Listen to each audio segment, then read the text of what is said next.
Вот такой вот звучок регулярный, с периодичностью раз в месяц слышу. Ремни все поменены, натяжка отличная, но вот как-то имеет место быть.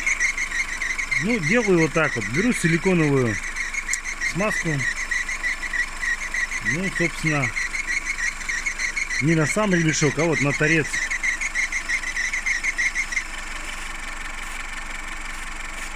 То есть трется, получается, об край натяжного ролика. Хотя, допустим, сказать, что ремень там как-то неровно стоит или еще как-то, не могу, потому что стоит он ровно. Вот. Ну, как-то так. В общем, вот как-то так. Не знаю, может, у кого-то тоже свистит, пищит. Поделитесь, пожалуйста.